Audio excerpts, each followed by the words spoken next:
Hi everyone, my name is Patrick and I'm just going to talk about the Teaching English as a Second Language Conference in Toronto, Ontario on November 1st and 2nd. First I want to say thank you to the school district for this great Pro-D opportunity.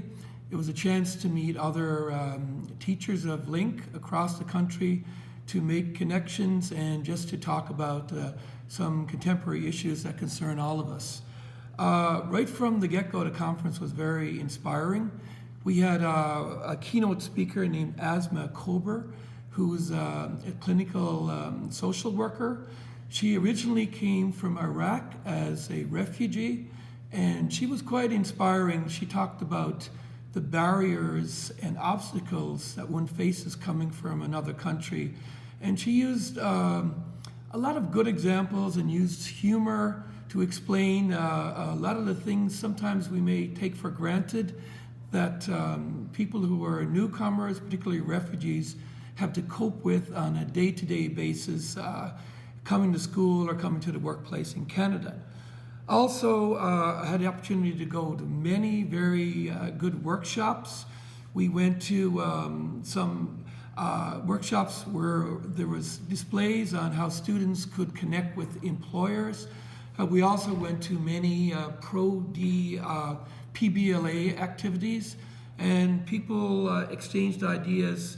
For example, two teachers from Alberta have come up with a new website called Practical PBLA that really makes it easier for new teachers to cut through all the red tape and get some very practical teaching tips for their classes.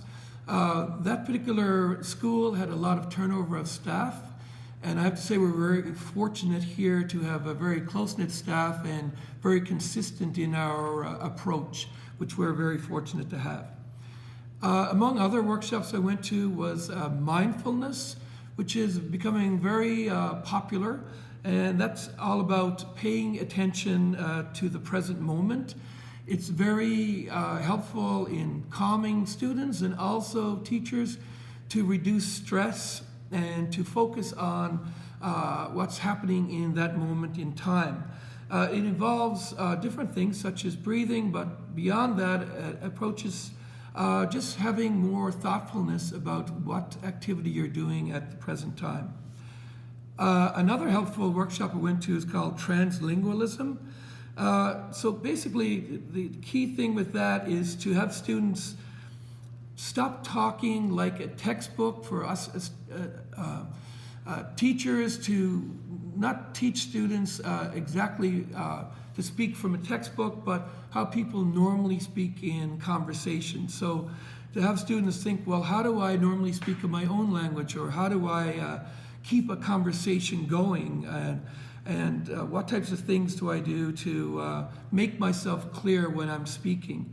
So those are some of the key things which happen in the conference. But overall, I have to say the whole experience was all about hopefulness and resilience among students to keep learning every day, and for we teachers to keep focusing on what's important to students. And that's becoming Canadians and just becoming part of the Canadian culture while keeping their own culture alive as well. Thank you.